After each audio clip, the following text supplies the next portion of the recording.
దేవుడు మనకిచ్చే వాగ్దానం యోహాను సువార్త 15వ అధ్యాయం 7వ వచనం. 15వ అధ్యాయం అందరు తీయండి, బైబిల్ అందరు తీయండి.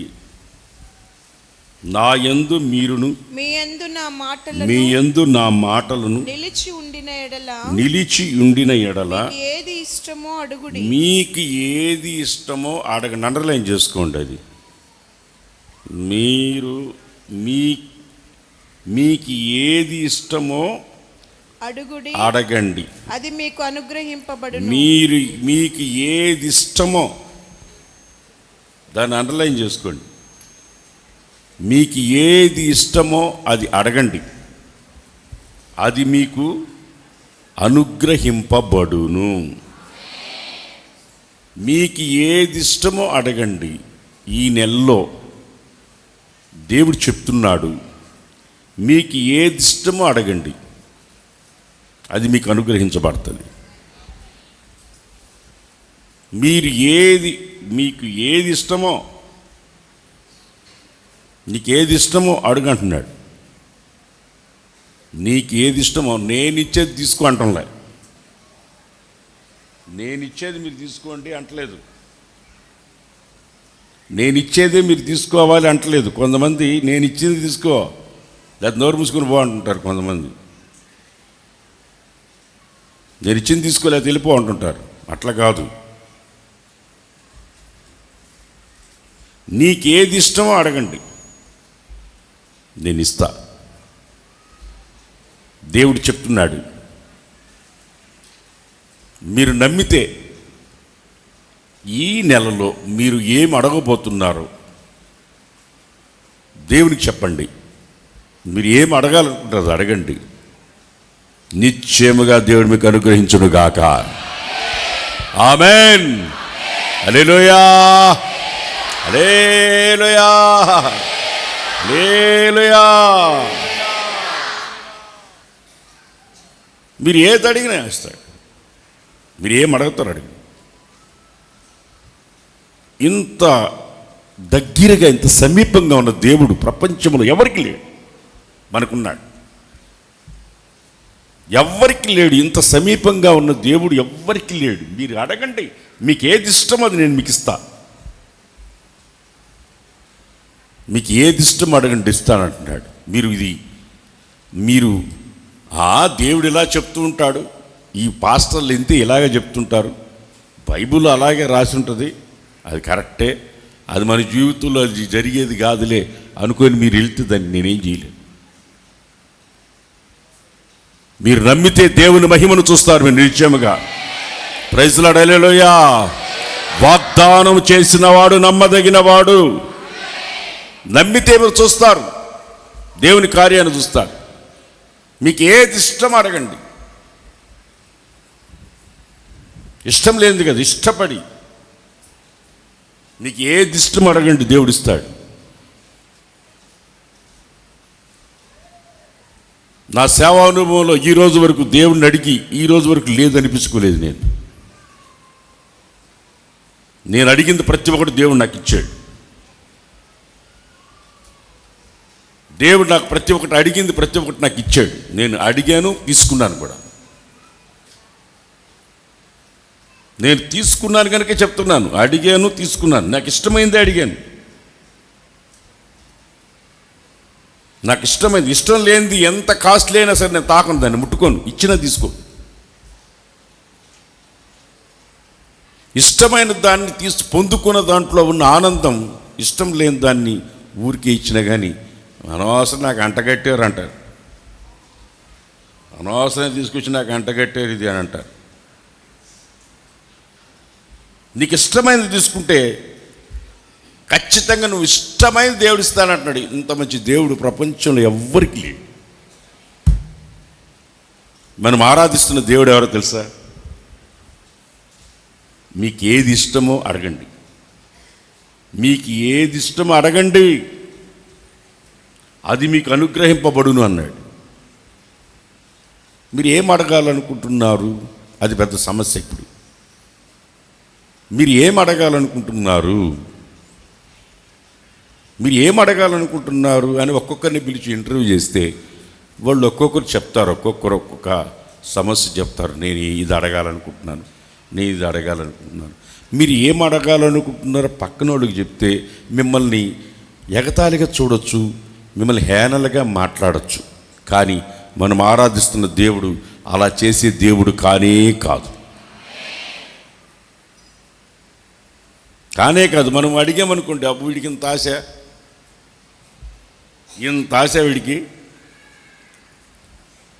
వీడికి వాడు అడగటంలో కూడా అద్దులేదు చూడు అని అంట. మన దేవుడు ఎవరో తెలుసా?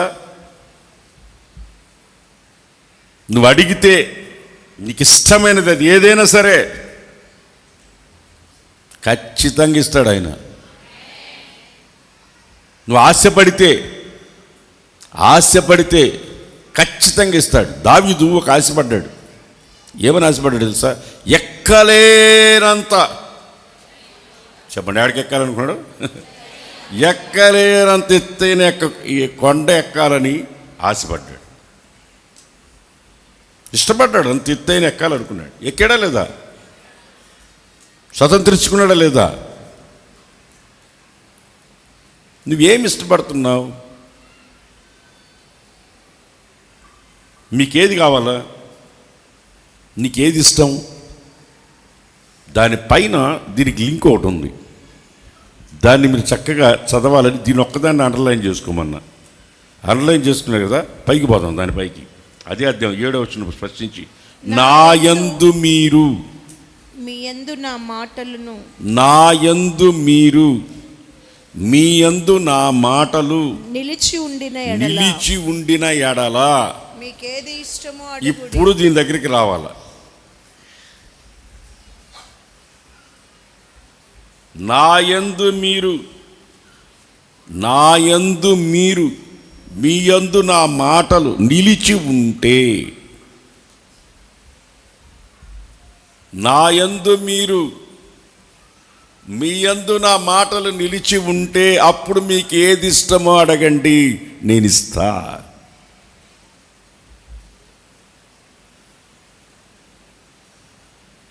నా యందు నిలిచి ఉండి మీరు ఏమైనా అడగండి, నేను ఇస్తా. నా మాటలు మీలో ఉంటే,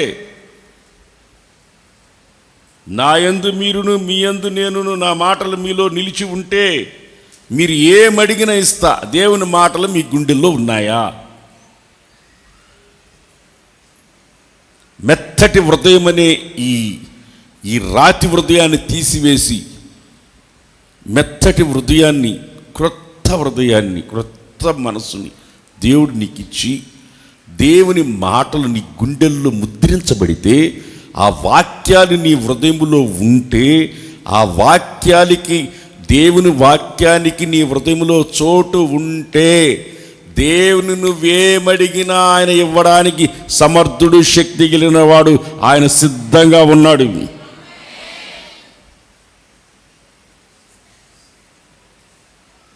ఆయన చక్కగా చెప్తున్నాడు, నా యందు మీరు, మీ యందు నేను.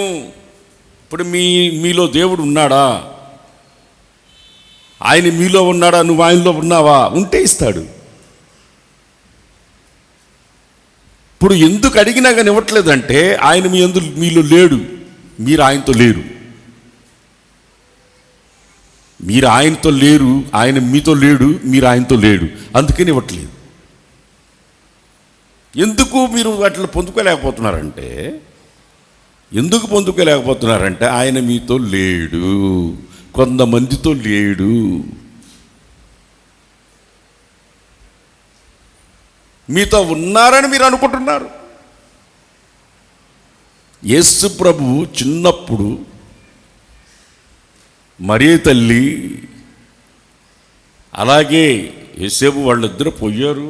ఆ దేవాలయానికి తీసుకెళ్ళారు, నడిచి వెళ్తున్నారు. యేసు వారితో ఉన్నాడని అనుకుంటూ ఉన్నారు. ఎన్ని రోజులు వెళ్ళిపోయారు? ఎన్ని రోజులు యేసు ప్రభు వాళ్ళతో లేడు? 3 రోజులు లేరు. చూసుకోవాలా? 3 రోజులు లేవు. 3 రోజులు యేసు ప్రభు వాళ్ళతో లేడు. 3 రోజుల తర్వాత చూసుకున్నారు. ఇప్పుడు మీకు ఇచ్చిన వాగ్దానానికి మీకు ఒక లింక్ ఏంటంటే, యేసయ్య మీతో ఉంటే మీరు అడిగినవి ఇస్తాడు. మీరు ఏది ఇష్టపడతారో దాన్ని ఇస్తాడు. ఇష్టపడింది ఇస్తాడు. ఆయన మీతో లేకపోతే ఎట్లా ఇస్తాడు? మీరు ఆయనతో లేరు, ఆయన మీతో లేడు, ఎందుకు ఇస్తాడు? అసలు మీరు ఎవరని ఇవ్వాలి? మీరు ఆయనతో మీరు లేరు, మీతో ఆయన లేడు, ఆయన ఎందుకు ఇస్తాడు? సూటిగా చెప్తున్నాడు, వాడితో నేను ఉండాలి, వాడు నాతో ఉండాలి, నా మాటలు వాళ్ళ హృదయంలో ఉండాలి, అప్పుడు వాళ్ళు ఏమడిగినా నేను ఇస్తానంటున్నాడు. ఇస్తాడు, ఖచ్చితంగా ఇస్తాడు. ఈరోజు మీరు ఏం అడుగుతారో అది ఇస్తాడు. ఆయన మీతో ఉంటే ఖచ్చితంగా ఇస్తాడు. ఇక్కడ పైన ఈ అధ్యాయం ఫస్ట్ నుంచి స్టార్టింగ్లో నుంచే చాలా విలువైన మాటలు రాసుకుంటూ వచ్చాడు. ఈ అధ్యాయాన్ని నేను ఎన్నిసార్లు చదివి ఉంటానో నాకే తెలీదు. అన్నిసార్లు చదివి ఉంటాను. ఎన్నిసార్లు చదివినా నాకు కొత్తగానే అనిపిస్తుంది. ఈ అధ్యాయం మాత్రం ఎన్నిసార్లు చదివినా నాకు కొత్తగా అనిపిస్తుంది. తండ్రిని ఆయన ఎలా పోల్చుకొని మాట్లాడుతున్నాడు, ఆయన ఎవరని చెప్తున్నాడు, మనం ఎవరమో, తండ్రి ఏమై ఉన్నాడో, నేనేమై ఉన్నానో, మనమేమై ఉన్నామో చెప్తున్నాడు ఈ అధ్యాయంలో. తండ్రి ఏమై ఉన్నాడో, నేనేమై ఉన్నానో, యేసయ్య చెప్తున్నాడు, నేనేమైనా మనమేమై ఉన్నామో కూడా చెప్తున్నాడు. అక్కడ చెప్పుకుంటూ వచ్చి ఈ మాటలు అంటున్నాడు. ఏమంటున్నాడు? నేను నిజమైన ద్రాక్షవల్లిని, నేను నిజమైన ద్రాక్షవల్లిని, నా తండ్రి వ్యవసాయకుడు, నా పరలోకపు తండ్రి. చాలు. ఈ వాక్యాన్ని బట్టి యేసన్న గారు ఈ పాట రాశాడు. ఈ వాక్యాన్ని బట్టి రాశాడు.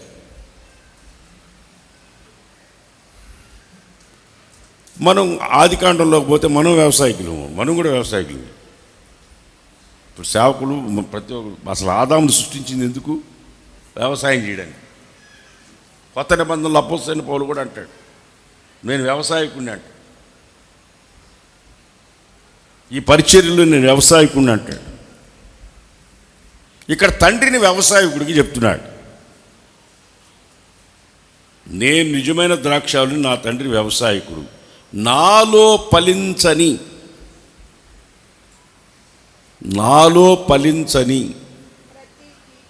ప్రతి తీగను ఆయన తీసి పాడేస్తాడు. దాని కింద ఏమంటాడంటే, ఫలించే ప్రతి తీగ మరి ఎక్కువగా ఫలించాలా. అర్థం కదా? నేనేమో చెట్టుని, మీరేమో తీగలు. యేసయ్య చెప్తున్నాడు, ఫలించని తీగలు తీసి పారేస్తాడు. ఫలించే తీగను ఏం చేస్తాడు? మరి ఎక్కువగా ఫలించాలంటే ఏం చేస్తాడు? దానిలో పనికిరాని తీసేస్తాడు. ఇప్పుడు మీరు ఇందాక వాగ్దానం గుర్తుపెట్టుకోండి, దాని నుంచి పక్కకి వెళ్ళబాకండి. మీరు మీ యందు నేను, నా యందు మీరు నిలిచి ఉంటే, నా మాటలు నిలిచి ఉంటే, మీరు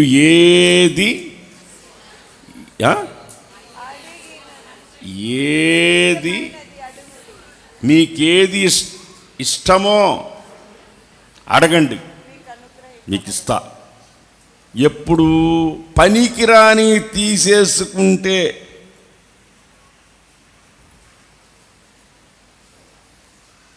పనికిరానివి తీసివేసుకుంటే, ఈ ఫలించే చెట్లు, అదిగో ఫలించే ఉన్నాయి, చాలామంది ఫలించే వాళ్ళే ఉన్నారు, ఇదిగో మందిరంలో నిలిచి ఉన్నారు. ఫలించే చెట్లు ఇంకా ఫలించాలంటే పనికిరాని కొన్ని వాటిలో ఉన్నాయి, వాటిని తీసేయాలి. ద్రాక్ష చెట్ల గురించి తెలుసా మీకు? ద్రాక్ష చెట్ల గురించి తెలుసా? అవి ద్రాక్షకాయలు కాసి వెంటనే అంతా కత్తిరించేస్తారు, మొత్తం కత్తిరించి పాడేస్తారు. కొత్త చిగుళ్ళు పుడతాయి, మళ్ళా కాయలు విస్తారంగా కాస్తాయి. వాటిని అట్టే వదిలిపెట్టరు, ఆ కొమ్మలన్నిటిని కత్తిరించేస్తారు. ఇప్పుడు కొన్ని కత్తిరించడానికి ఇష్టపడిన అందరూ అలేలు చెప్పండి, హల్లెలూయా. అది కత్తిరించడానికి ఇష్టపడరు కొంతమంది. కత్తిరించడానికి ఇష్టపడకపోతే మీరు ఫలించరు. కత్తిరించాలన్నాడు. కత్తిరించాల. ప్రతి ఒక్కరిలో ఫలించే అనుభవం ఉన్నా ఫలించని కొన్ని వాళ్ళల్లో కొమ్మలు కొన్ని అతుక్కొని ఉంటాయి. వాటిని ఏం చేయాలా? రిమూవ్ చేయాలి, అట్లా కత్తిరించేయాలి, తీసి పడేసేయాలి. వాటిని ఎప్పుడైతే కత్తిరించేస్తామో, కత్తిరించిన తర్వాత ఏమవుతుంది? చదువు. నేను మీతో చెప్పిన మాటను బట్టి ఫలించని పనికిరాని తీగలను తీసివేయాలి. నేను మీతో చెప్పిన మాటలను బట్టి మీరిప్పుడు పవిత్రులై ఉన్నారు. నా యందు నిలిచి ఉండు. ఫస్ట్ నుంచి ఇదే మాట, నా యందు మీరు నిలిచుండండి. నేను మీ యందు నిలిచే ఉంటా. తీగ ద్రాక్ష చెట్టులో నిలిచి ఉంటేనే గాని తనంతట తానే ఎలాగ ఫలించదో అలాగే నా యందు నిలిచి ఉండని ఉంటేనే గాని మీరును ఫలించరు.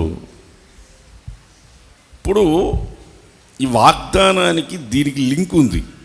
ఏంటంటే లింక్ అది, మీరు నా యందు నిలిచి ఉంటేనే ఫలిస్తారు, పనికి మాలిని తీసేసుకుంటేనే ఫలిస్తారు. దేవుడే చెప్తున్నాడు. మీరు ఫలిస్తున్నారా? చేతులు తెలు చెప్పండి. ఫలించే వాళ్ళందరూ ఎలా చెప్పండి, 2 చేతులు చెప్పండి. అయితే కొన్ని పనికిరాని మీలో ఉన్నాయి. మీరు ఫలిస్తున్నారు కదా, కొన్ని పనికిరాని తీగలు ఉన్నాయి మీలో, ఉన్నాయి. వాక్యం ఖచ్చితంగా చెప్తుంది, ఉన్నాయని చెప్తుంది. అవి కత్తిరించేయాలి. ఇష్టపడరు కొంతమంది, వాటిని కత్తిరేయడానికి ఇష్టపడరు. ఎందుకు ఇష్టపడరు అంటే అవతలను పోల్చుకొని ఇష్టపడరు. నేను ఒక్కడే కనబడ్డానా, వాళ్ళు కనబడలేదా? నేను ఒక్కదాన్నే కనబడ్డానా, నీకు ఇంకెవరు కనబడలేదా? నిన్ను కత్తిరించేస్తే నువ్వు బాగుపడతావు. ఒరే నువ్వు చేసేది కరెక్ట్ కాదురా, ఈ కత్తిరించుకోరా, కత్తిరించా అంటే తీసేసుకోరా. అవి తీసేసుకుంటూ బాగుపడతావురా. నువ్వు దేవుని ఏం అడిగితే అది ఇస్తాడరా నీకు. నువ్వు ఏది ఇష్టపడితే అది ఇస్తాడు.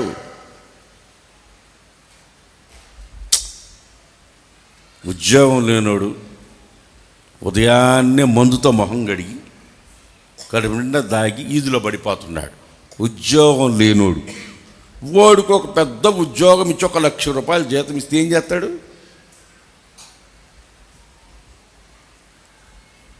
నా పక్కన ఒకడు తాగుబోతాడు నిలబడుకున్నాడు. వాడు అంటాడు, దేవుడు కానీ ఈరోజు నాకు కానీ కట్ల డబ్బులు ఇస్తే మా ఇంటిని బారుగా చేసేస్తా, మా ఇంటిని 5 స్టార్ బారుగా చేస్తా, స్విమ్మింగ్ పూల్ కూడా పెడతా, దాంట్లో మునగాల డ్రాయిలు వేసుకుని అన్నాడు. వాడు ఆ డబ్బు తీసుకొని ఇంటిని బారుని చేస్తాడంట. అందుకే కదా వాడికింది. దేవుడు ఎందుకు ఇట్లా తెలుసు వాడికి, ఎందుకు ఇట్లా వాడికి? అందుకే ఇట్లా ఏమి లేకపోతేనే ఏడవదాడు దొంగతనం చేసి తాగుతున్నావు, పరిగమాల పనులు చేసి తాగుతున్నావు, వాళ్ళ కాళ్ళు పట్టుకుని ఇరుగట్టుకు అడుక్కొని తాగుతున్నావు. ఈ దేవుడు ఒక ఉన్నతమైన స్థితి ఇస్తే ఇంకేం చేస్తావు? నువ్వందరూ ఫలిస్తున్నారు. దేవుళ్ళు ఫలిస్తున్నారు, చక్కగా ఫలిస్తున్నారు. కానీ దేవుడు అంటున్నాడు, నేను నిజమైన ద్రాక్షావళిని, నాలో మీరు ఇంకానో ఫలించాలంటే మీలో పనికిరాని కత్తిరించాలి. మీరు అడిగిందే నేను ఇస్తాను, సమృద్ధిగా మీరు ఫలించేటట్లుగా చేస్తాను. దాని కింద చదువుకుంటున్నాను నేను. ద్రాక్షావళిని నేను, తీగలు మీరు. ఎవడను నా యందు నిలుచునో, నేను ఎవని యందు నిలుచుదునో వాడు బహుగా ఫలించును. నాకు వేరుగా ఉండి, దాన్ని కూడా అండర్లైన్ చేసుకోండి, నాకు వేరుగా ఉండి మీరేమీ చేయలేరు. నేను చెప్పినట్టు చెప్పండి అందరూ, నేను చెప్పినట్టు చెప్పాల. నాకు వేరుగా ఉండి మీరు ఏమి చేయపండి, మీరు ఏమి చేయలేరు. ఆమేన్. మీరు ఇట్లా అంటుంటే అంత సంతోషంగా ఉందంటే నాకు. మిమ్మల్ని కాదని ఎవరైనా ఏమైనా చేయగలరా తల్లి? చేయగలరా? ఎవరు ఏం చేయలేరు. మీకే ఇంత ధైర్యం ఉంటే దేవుణ్ణి కాదని ఎవరైనా ఏమైనా చేయగలరా? ఆయనకి వేరుగా ఉండి ఎవరైనా ఏం చేయగలరా? దానికి ఆ చెట్టుకి వేరుగా తీసి ఆ పక్కన పెడితే ఎండిపోతుంది.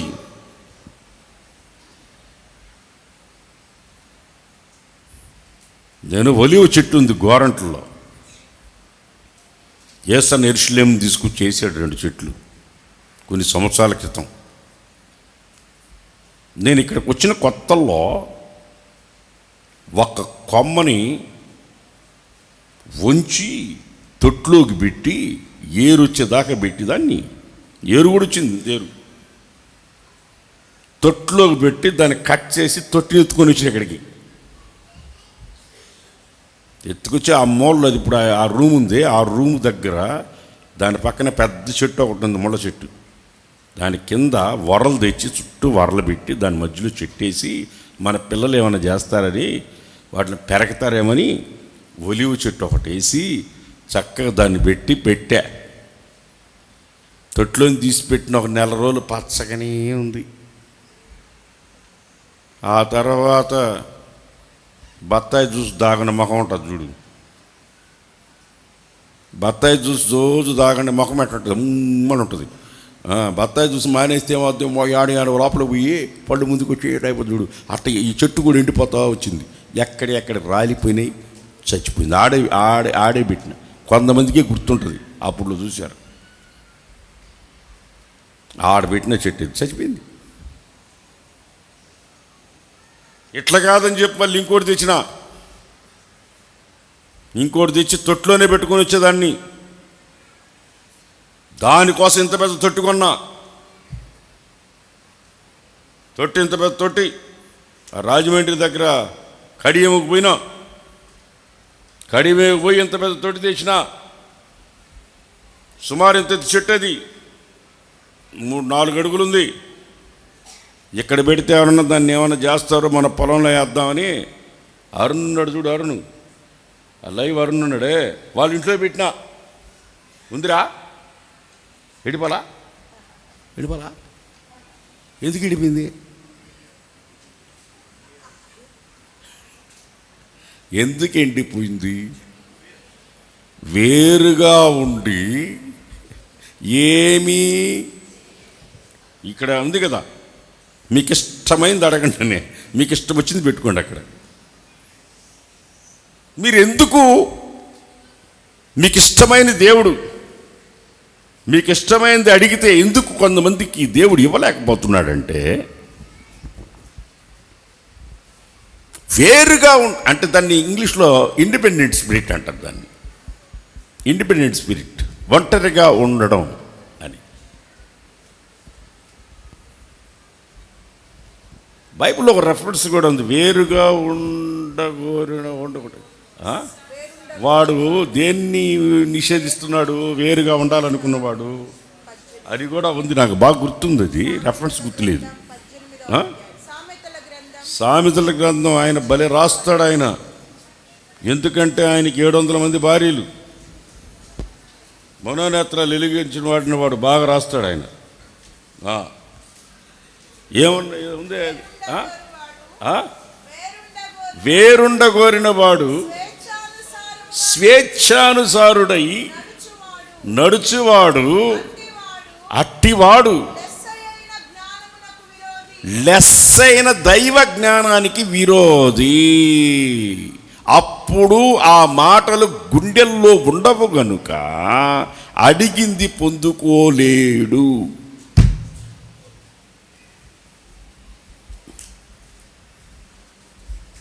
చేత తెలియ చెప్పండి, గట్టిగా చెప్పాలి మీరు.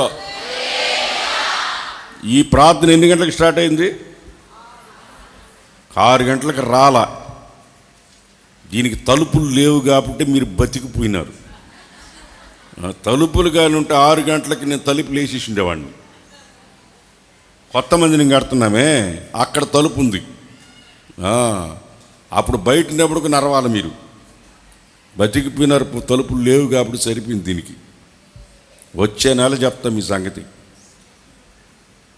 హల్లెలూయా. లెస్సైన జ్ఞానానికి విరోధి.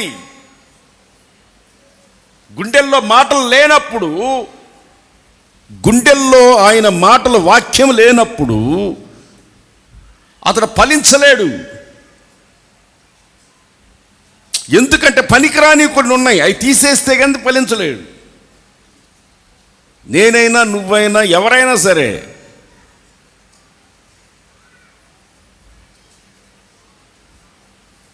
ఒక దగ్గర 2 చెట్లు వేసాము. ఒక చెట్టు బుసబుస అని విరిగింది, మునగ చెట్టు విరిగినట్టు. ఒక చెట్టు పెరగట్లే. దానికి ఎరువు కరెక్ట్గా వేసాం, దానికి వేసినంత ఎరువే దీనికి వేసాం, దీనికి వేసినంత వేరే దానికి అదే నీళ్ళు పెడుతున్నాం, దీనికి అదే నీళ్ళు పెడుతున్నాం. అదేమో నెల ఇంత పెరిగింది, ఇదేం పెరగట్లే, గిటక బారిపోయింది, పెరగట్లే. ఒక ఆయన నా దగ్గరకు వచ్చాడు, ఈ చెట్లు మీద స్పెషలిస్ట్ ఆయన. ఈ చెట్లన్నీ టేసుంటే ఏం ఎరువు లేకుండా బలి పెంచినవే అంటా వచ్చాడు. ఏం చేయమంటావా? నేనే వేసాను, ఇక్కడి నుంచి ఆడదాకా చెట్లు వేసాను, ఇక్కడి నుంచి ఆడదాకా వేసాను. ఆ చెట్లు, ఈ చెట్టు ఏం పెరగట్లేదన్న. గొడ్డలు ఒకటి దేప అన్నాడు. గడపార ఒకటి దేప. ఎందుకు గడపార అన్న? గడపార దేప ఒకటి అన్నాడు. తెస్తే ఏళ్ళు దగ్గర దువ్వి ఇంత రాయి తీసాడు. ఇంత రాయి తీసి ఎర్రమట్టి ఉందా అని అడిగాడు. ఉంది అన్న. ఎర్రమట్టి అక్కడేసి నీళ్లు పోసి ఇప్పుడు చూడు ఎట పెరగతాదు అన్నాడు. విచిత్రం ఏంటంటే దానికి ఎరువు కరెక్ట్గానే వేసాం, స్థలం కరెక్ట్గానే ఉంది, అన్నీ బాగానే ఉన్నాయి. కానీ ఆ మొదుల్లో రాళ్ళు ఉన్నాయి. దానికి ఆ రాళ్ల వలన చెట్టు పెరగట్లే.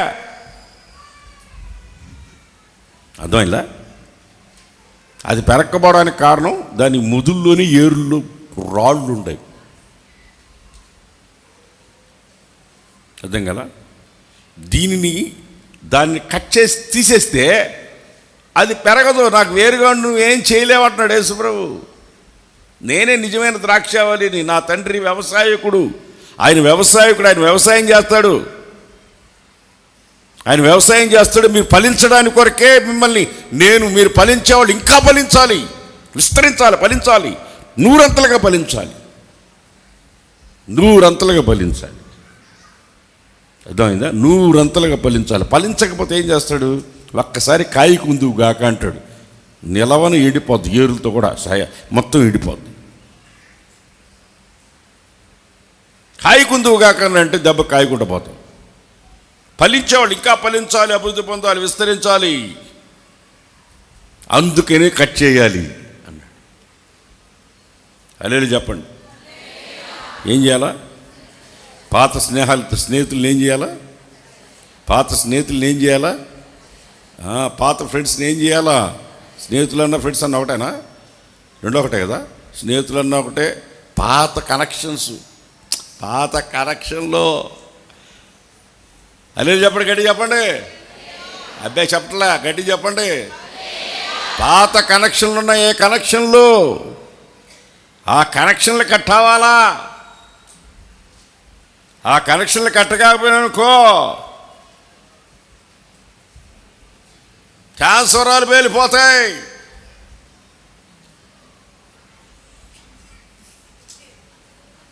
అంతేనా మార్కు?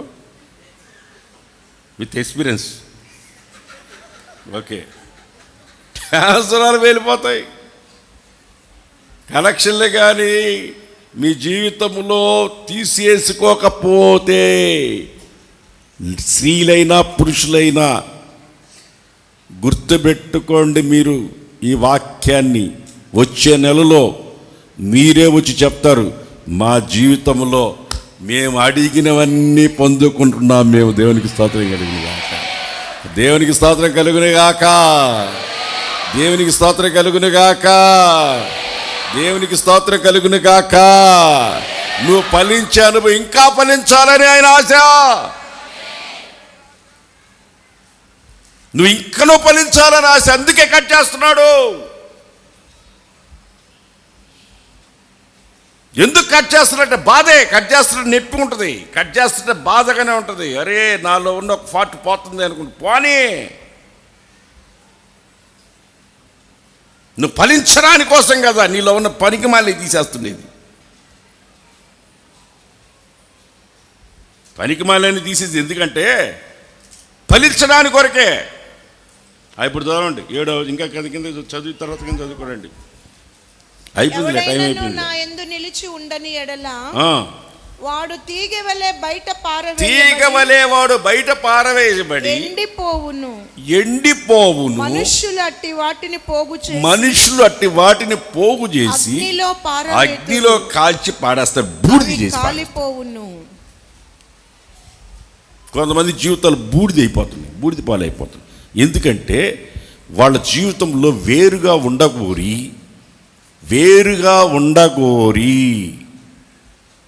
లెస్సైన జ్ఞానాన్ని నిషేధించి, దైవిక జ్ఞానాన్ని నిషేధించి, దెయ్యాల జ్ఞానాన్ని ప్రేమించి, లౌకిక జ్ఞానాన్ని అధికంగా పెంచుకొని దైవిక జ్ఞానానికి విరోధంగా ప్రవర్తించి వేరుగా ఉండగోరి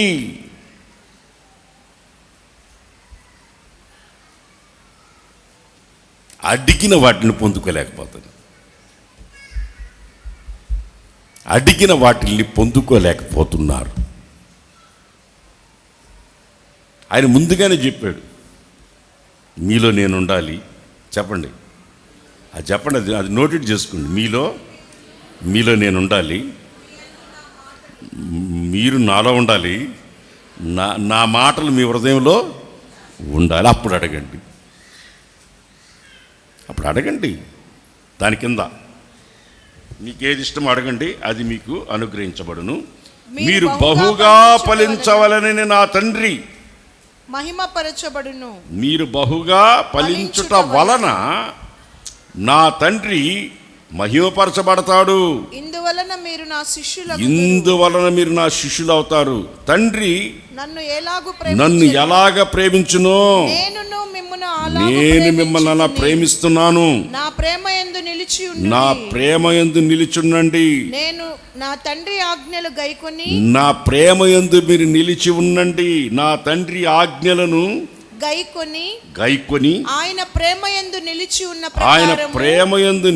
ఉన్న ప్రకారం ఆయన ఉన్న మళ్ళీ చదువు, నేను నా తండ్రి ఆజ్ఞలు అండర్లైన్ చేసుకోండి.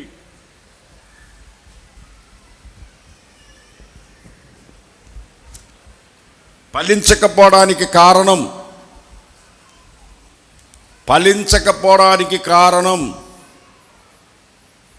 అడిగింది పొందుకోకపోవడానికి కారణం, నేను నా తండ్రి ఆజ్ఞలు గైకొని ఆయన ప్రేమయందు నిలిచి ఉన్న ప్రకారం. మీరును నా ఆజ్ఞలు గైకొని ఉండో మళ్ళీ ఆయన దగ్గరికి నేను చెప్పండి. ఇప్పుడు మీరు ఇప్పుడు ఏసై ప్లేస్లోకి మీరు రండి. ఏసై ప్లేస్లోకి మీరు వచ్చి తండ్రితో మాట్లాడండి. ఏసై చెప్పిన మాటలు నేను చదువుతుంటాను, మీరు కూడా చెప్పండి. నేను నా తండ్రి ఆజ్ఞలు చెప్పాలి మళ్ళీ. నేను నా తండ్రి ఆజ్ఞలు గైకొని ఆయన ప్రేమయందు నిలిచియున్న ప్రకారము. మీరు నోటితో చెప్పారు, నిలిచి ఉన్నారా?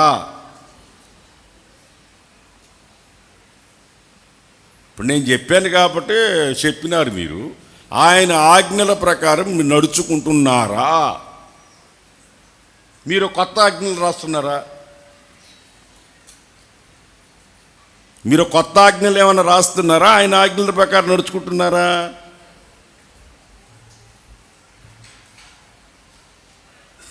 ఆయన ఆజ్ఞల ప్రకారం ఆయన చెప్తున్నాడు, యేసుప్రభు చెప్తున్నాడు, తండ్రి సింహాసనం నుంచి వచ్చినాడు, భూమాకాశములు ఆయన ద్వారా కలిగాయి, ఆయన లేకుండా కలగలేదు. కానీ ఆయన మాట ఈయన వింటున్నాడు. ఎందుకు వింటున్నాడు? మనకు ఒక మోడల్,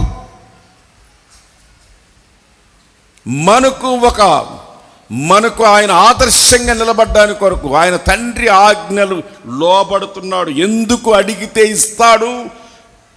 నా మాటలు ఆజ్ఞలు మీరు గుండెల్లో దాచుకోవాలా. నేను నా తండ్రి ఆజ్ఞలు గైకొని ఆయన ప్రేమ నిలిచిన ప్రకారం మీరును నా ఆజ్ఞలను గైకొనిన ఎడల నా ప్రేమయందు నిలిచి యుందురు. మీ యందు నా సంతోషం ఉండవలనని, మీ సంతోషం పరిపూర్ణము కావాలనని. మీ సంతోషం పరిపూర్ణము కావాలి. మీకు అడిగింది ఇస్తే సంతోషం అధికం అవుతుందా? అవునా? దేవుడు మీరు ఇష్టపడింది అడిగితే సంతోషం ఉంటుందా? ఉంటుందా? నోలితే చెప్పరేటి ఉంటుందా? దేవుడు అడిగింది నీకు ఇస్తే ఎంత సంతోషం.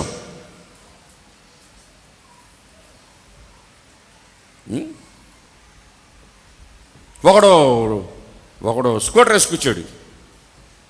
స్కూటర్ వేసుకొచ్చి ప్రార్థన చేయన్నాడు. ఏం రా భలే ఉంది నీ బండి, భలే కలరే అన్న. నా విజన్ అన్న ఇది.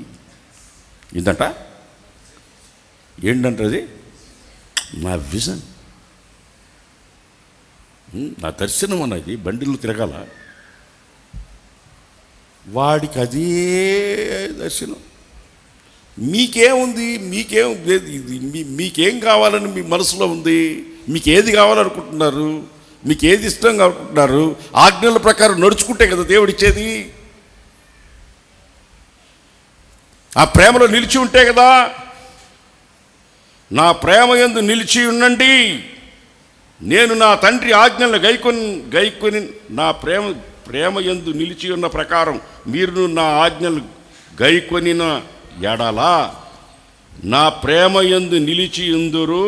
మీ యందు నా సంతోషం ఉండవలెను. అంతేనా?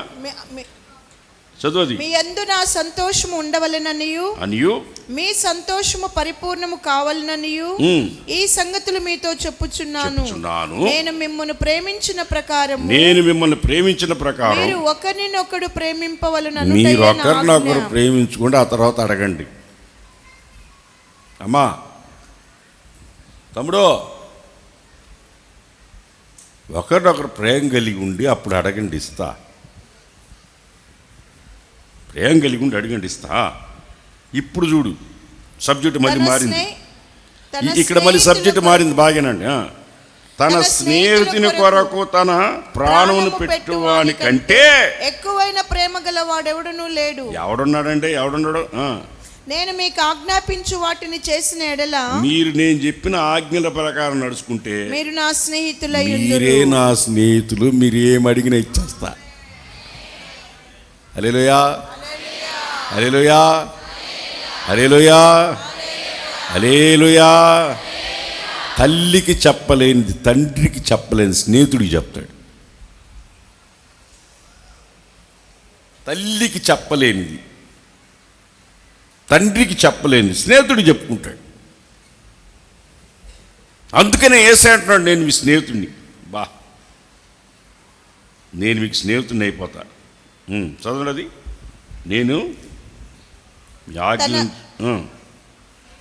దాసుడు తన యజమానుడు చేయు దానిని ఎరుగడు గనుక. దాసుడు ఇంట్లో పనివాడు ఉన్నాడు అనుకో, పనివాడు వాడికి యజమానుడి సంగతి తెలుస్తాయా? తెలీదు. ఏ వస్తువు ఎక్కడుందో తెలీదు. వాడిని ఎంతవరకు అంటే వాడు గేటు కాడ పెట్టి బయటికి వెళ్ళేటప్పుడు, అదిగోరా ఆడ 5 కేజీలు బియ్యం ఉన్నాయి, అదిగో పొయ్యి అక్కడ ఉంది, ఆడ వండుకొని తింటా కాపలా కాస్తుండని అన్ని బీరువా తలాల నుడికి ఇచ్చేస్తామా? ఇచ్చేళ్ళు తట్టే ఉండండి మీరు. ఇచ్చేస్తారా? ఎవరు? పనుడికి ఎందుకు ఇస్తాం? దాసుడికి ఎందుకు ఇస్తాం? స్నేహితుడు గనుక ఇక మిమ్మల్ని దాసులని పిలవను, స్నేహితులని పిలుస్తా. ఎందుకనగా నేను నా తండ్రి వలన వినిన సంగతులన్నీ మీకు తెలియజేసి తిని. చప్పడొకటండి గట్టిగా, హుషారుగా.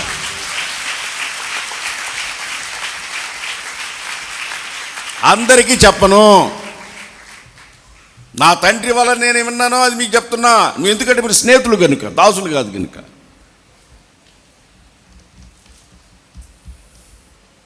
మీరు ఆజ్ఞలు వినే ప్రేమలో నిలిచి ఉన్నవారు కనుక, వ్యర్థమైన వాటిని తీసివేసుకున్నారు కనుక, నాలో నిలిచి ఉన్నారు కనుక, మీరు ఆ కడవరికి దినమందు మీరు అగ్నిలో కాల్చబడకుండా మీరు నాతో ఉంటారు గనుక, మీలో నేను, నాలో మీరు, మీలో నేను ఉన్నాము గనుక మీరు మాకు స్నేహితులు. చదువు నేను ముగిచ్చేస్తా. మీరు నన్ను ఏర్పరచుకొనలేదు, మీరు నా పేరట తండ్రిని ఏమి అడుగుదురో, నా పేరట మీరు తండ్రిని ఏమి అడుగుతారో అది ఆయన మీకు అనుగ్రహించున్నట్లు మీరు వెళ్ళి ఫలించుటకును, మీ ఫలము నిలిచి ఉండుటకును నేను మిమ్మల్ని నియమించి తిని. నేను ఏర్పరిచా మిమ్మల్ని. తర్వాత మీరు ఒకరినొకడు ప్రేమింపవలనని ఈ సంగతులు మీకు ఆజ్ఞాపించుచున్నాను. లోకం మిమ్మల్ని ద్వేషించిన ఎడల లోకం మిమ్మల్ని ద్వేషిస్తుంది. మీకంటే ముందుగా నన్ను ద్వేషించినని మీరు ద్వేషించారు. ఎప్పుడో ద్వేషించారు. మీరు లోక సంబంధులైన ఎడల లోకము తన వారిని స్నేహించును. అయితే మీరు లోక సంబంధులు కారు. నేను మిమ్మల్ని లోకములో నుండి ఏర్పరచుకుంటుని. మీరు లోక సంబంధులు కారు. చెప్పండి, మేము లోక సంబంధులము కాము. ఇంకోసారి చెప్పండి, ఏనానుంది? ఎందుకంటే మేము యేసయ్యతో అంటుకట్టబడి ఉన్నాము. మేము దాసులము కాదు. దేనికి? పాపానికి. మేము దాసులము కాదు, మేము స్నేహితులమే. హల్లెలూయా, హల్లెలూయా, హల్లెలూయా. లోకములో ద్వేషిస్తారు, అయితే మీరు లోక సంబంధులు కారు. నేను మిమ్మును లోకములో నుండి ఏర్పరచుకుంటుని. అందుచేత లోకం మిమ్మును ద్వేషించుచున్నది. దాసుడు తన యజమానుని కంటే గొప్పవాడు కాలేడు. దాసుడుగానే ఉంటాడు. స్నేహితుడు సమరూపానికి రాగలడు. చేతులు తెల్లలు చెప్పండి, గట్టిగా చెప్పండి, సంతోషంగా చెప్పండి. హల్లెలూయా, హల్లెలూయా. మనం యేసయ్యతో అంటుకట్టబడి ఉన్నాము. మనలో వ్యర్థమైనవి కత్తిరించాలా.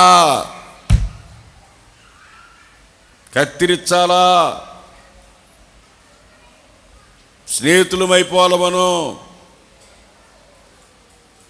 దాసులైతే బయట పెడతాం, అన్ని మాట్లాడి చెప్తామా? చెప్పంగా. స్నేహితుడికి దాసుడికి ఎంత తేడా ఉంది తెలుసా? నిజమైన స్నేహితుడు స్నేహితుడి కొరకు ప్రాణం పెట్టేస్తాడు. మంచోడైతే నువ్వు మంచోడివైతే మంచి స్నేహితుడు మంచోడి కోసం ప్రాణం పెడతాడు. It's common. మంచోడు కాబట్టి పెట్టాడు. మనం చెడ్డవారమై ఉన్నా మన కొరకు ప్రాణం పెట్టాడే, ఆయన నిజమైన స్నేహితుడు. ఆయన ప్రభు అయిన యేసుక్రీస్తు మనం ఫలించాలని మన కొరకు చెప్తున్నాడు ఆయన.